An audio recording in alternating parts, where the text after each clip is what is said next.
할렐루야. 우리 한 주간 잘 보내고 계시죠? 이번 한 주간도 하나님 주시는 귀한 은혜가 우리 가운데 넘치는 그런 한 주간 되기를 주님의 이름으로 소망합니다. 오늘 말씀에 보면 예루살렘은 엄청난 위기를 맞이하게 되었습니다. 바벨론 군대가 예루살렘 성을 포위하고 있어서 예루살렘 사람들이 나가지도 못하고 들어오지도 못하는 그런 상황이었습니다. 전쟁은 길어지고 이제 예루살렘 성 안에는 먹을 것이 없어서 사람들이 굶주리는 그런 일들이 발생하게 되었습니다. 도저히 그들의 힘으로는 바벨론 군대를 물리칠 수가 없었습니다. 그 당시 바벨론은 가장 강력한 그런 나라였기 때문에 이스라엘의 힘만으로는 그런 바벨론을 대항할 수 있는 그런 힘과 능력이 없었습니다. 그 당시 이스라엘 왕이었던 시드기야 왕은 지금 예루살렘에 그들이 처한 전쟁의 문제를 해결하기 위해서 하나님의 말씀을 듣고자 했습니다. 물론 하나님께서 시드기야 왕에게 직접 말하는 것은 아니었기 때문에 그 당시 하나님의 말씀을 대신 전하고 있었던 예레미야 선지자를 부릅니다. 그리고 예레미야 선지자에게 지금 이 문제를 어떻게 극복할 수 있을지 하나님의 대답을 들려달라고 이야기를 합니다. 그런데 예레미야 선지자는 이 시드기야 왕에 대한 신뢰가 없었습니다. 왜냐하면 그 전에도 하나님의 말씀을 이야기하고 하나님께서 원하시는 것이 이런 것입니다 라고 이야기를 했음에도 불구하고 한 번도 왕이 그 이야기에 순종하거나 하나님이 원하시는 대로 반응한 적이 없었기 때문입니다. 그래서 이번에도 당신이 만약 하나님 말씀을 안 들으면 어떻게 합니까? 라고 질문을 하게 됩니다. 그러자 시드기야 왕은 이번만큼은 내가 하나님의 말씀을 꼭 듣겠다고 이야기를 하죠. 장담을 합니다. 만약 내가 하나님의 말씀을 듣지 않을 경우에 내 목숨을 빼앗겨도 괜찮다라고 그렇게 약속을 하게 됩니다. 아마 시드기야 왕이 그 전까지의 상황을 봤을 때는 이렇게 하나님의 말씀을 듣겠노라고 내가 이번에는 듣겠다고 이렇게 장담을 하는 것은 아마 그가 처한 상황이 너무나도 힘겹고 절박한 상황이었기 때문일 거라 생각합니다. 여러분, 우리는 하나님의 마음을 알기 위해 저와 여러분들은 어떤 노력을 해야 할까요?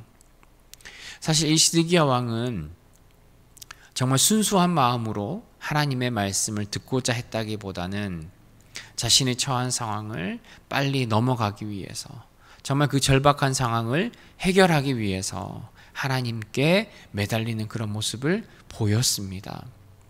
물론 이 시드기야가 정말 하나님의 말씀을 듣고 그대로 순종할지는 의문인 거죠.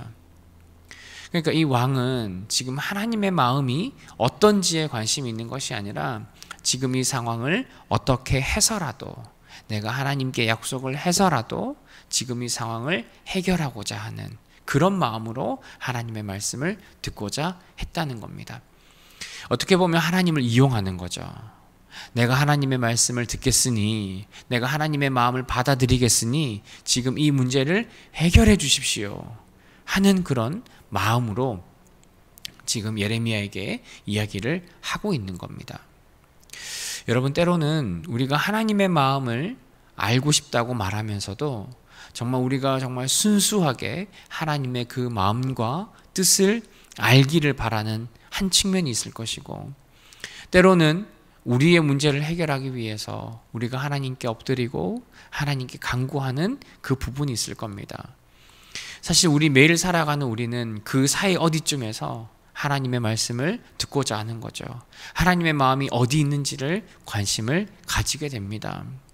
그런데 여러분, 정말 우리가 정말 순수하게 나를 향한 하나님의 뜻이 무엇인지에 대한 관심이 있는 것인지, 아니면 나에게 주어진 문제를 해결하기 위해서 하나님의 말씀에 관심 있는 척 하는 것인지, 저와 여러분들이 한번 잘 우리 스스로의 모습에 대해서 살펴보았으면 좋겠습니다. 그 사이에서 계속 왔다 갔다 할 겁니다. 그러나 신자인 우리의 방향은 내 삶의 문제와 관계없이 하나님의 뜻이, 나를 향한 하나님의 마음이 어떤 것인지에 대해서 우리가 더 궁금해하고 알아가고 하나님의 말씀에 귀를 기울이려는 그 신앙의 노력이 저와 여러분에게 꼭 필요한 줄 믿습니다. 우리 남은 한 주간 나를 향한 하나님의 마음이 어떤 것인지를 우리가 말씀을 가까이 함으로, 우리가 기도함으로 하나님의 그 뜻을 알아갈 수 있는 우리 모두가 되기를 주님의 이름으로 소망합니다. 하나님께서는 예레미야를 통해서 지금 이 예루살렘의 문제를 해결할 수 있는 방법을 두 가지로 제시를 하셨습니다. 하나님이 주신 선택은 시드기야가 바벨론에 항복하면 예루살렘 성이 불타지 않고 예루살렘이 보호될 것이라는 것을 이야기를 했고, 만약에 시드기야가 항복하지 않으면 예루살렘은 불타게 되고 왕은 바벨론에게 잡히게 된다 하는 내용이었습니다. 선택은 이 두 가지 중에서 하는 겁니다. 그런데 사실 시드기야의 입장에서 보면 어떤 것도 받아들이고 싶지 않습니다. 많은 사람들이 보는 앞에서 혹여 바벨론에 이미 붙잡혀가 있는 그 이스라엘 백성들이 자신이 항복하는 모습을 봤을 때 그가 당하게 될 그 모욕과 많은 사람들의 그 손가락질이 부끄러웠던 거죠. 그런데 그렇게 선택하면 예루살렘이 불타지 않고 자신만 포로로 끌려가 혹은 자신만 그들에게 죽임을 당하게 되는 그런 상황을 맞이할 수 있습니다.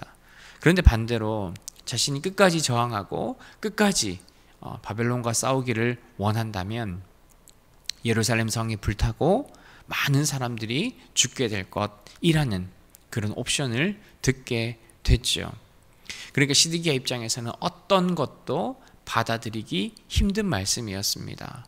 그러니까 자신의 모든 왕으로서의 권력과 명예, 모든 것들을 버리고 결국에는 바벨론의 포로로 자신이 가야 되는 거죠.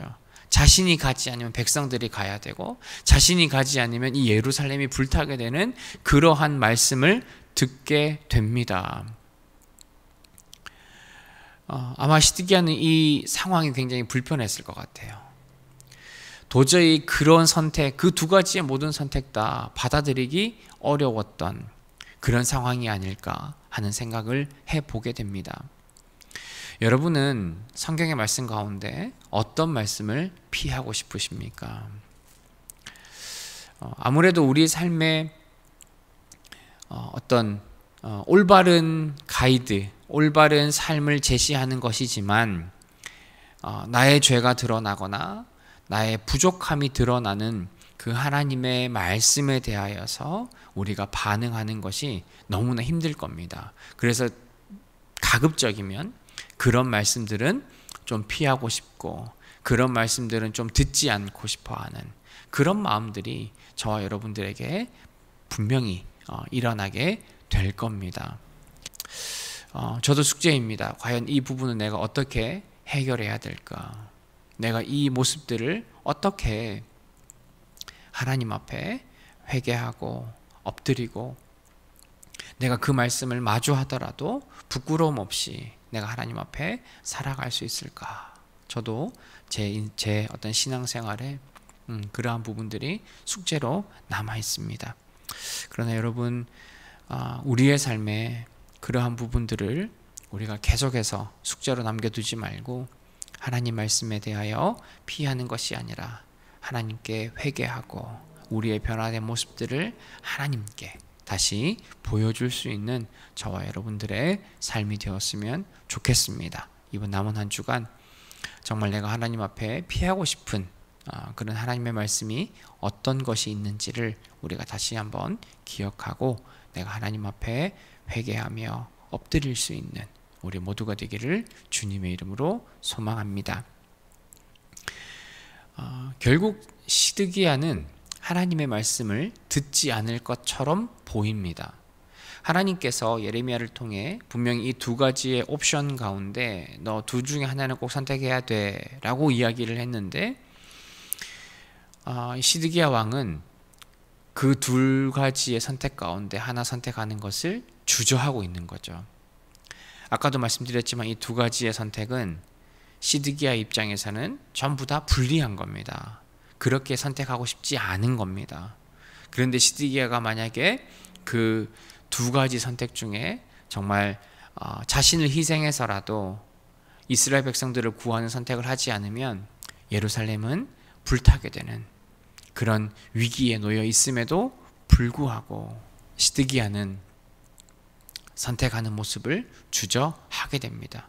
오히려 신하들의 말을 들어서 그런 말을 하고 있는 예레미야를 죽이라는 그 신하들의 요구에 막 마음이 흔들리게 되는 거죠. 사실 정답은 정해져 있습니다. 그가 왕이었다면 그는 백성들을 위해서 자신이 희생하는 게 맞죠. 내가 죽든 내가 바벨론의 포로로 끌려가든 내 나라를 살리는 게 맞습니다. 그런데도 이 시드기야는 계속해서 주저하는 모습을 보게 됩니다. 그러니까 시드기야는 자신을 먼저 생각한 겁니다. 하나님의 목소리에 귀를 기울인 것이 아니라 신하들의 목소리에 귀를 기울이고 신하들의 말을 더 두려워하고 자신에게 하나님의 말씀을 전하고 있는 그런 예레미야를 어떻게 하고 싶어하는 그런 마음도 생기게 되는 거죠. 아마 그 순간의 마음은 하나님을 거부하는 마음이었을 것 같아요. 하나님의 말씀을 거부하고 하나님의 명령을 거부하는 그런 시드기야의 모습을 우리가 볼 수 있습니다. 여러분, 우리가 하나님의 말씀보다 더 소중하게 생각하는 것이 있다면 어떤 것이 있을까요? 신자에게 가장 소중한 것은 하나님의 말씀이 되어야 합니다. 우리가 살아가는 모든 판단과 모든 기준은 하나님의 말씀으로 되어야 하는 것입니다. 그렇기 때문에 우리는 어떤 문제를 해결하는 과정에 있어서 나에게 불리함이 있을 수 있고 내가 그렇게 하고 싶지 않은 그런 모습이 있을 수 있다 하더라도 저와 여러분들은 하나님의 말씀을 기준으로 하나님의 말씀에 순종하며 살아갈 수 있는 저와 여러분들이 되셔야 합니다. 때론 하나님의 말씀을 들었을 때 우리에게 조금 더 불리하고 좋지 않은 결과들이 생겨날 수도 있는 그런 상황을 마주할 때가 있습니다. 그러나 우리가 하나님을 믿는 신자로서 하나님 앞에 또 말씀에 순종하고 또 말씀을 따라가는 그런 신자의 삶을 우리가 살아가야 할 줄 믿습니다. 내가 받아들이기 힘든 일이라 할지라도 그것이 하나님의 인도하심이라면 또한 우리가 그것을 하나님의 인도하심으로 믿고 끝까지 순종하며 따라가는 우리 모두가 되기를 주님의 이름으로 소망합니다. 하나님 아버지 참으로 감사합니다. 정말 우리의 삶에 때로는 우리가 순종하고 때로는 우리가 받아들이기 어려운 그런 하나님의 말씀과 인도하심을 우리가 마주할 때가 있습니다. 하나님, 그럴 때마다 우리의 마음을 붙잡아 주시고 우리의 마음이 온전히 하나님의 말씀에 순종하며 살아갈 수 있는 그런 신자의 삶을 이어가며 또한 살아가도록 주님 은혜를 허락하여 주옵소서. 하나님, 우리 남은 한 주간도 온전히 하나님 말씀 따라 하나님 말씀을 바라보며 살아가는 우리의 삶이 되기를 소망합니다. 하나님 기억하시고 온전히 주님 주시는 그 믿음으로 살아갈 수 있는 이번 한 주간의 삶이 되게 하옵소서. 예수님의 이름으로 기도합니다. 아멘.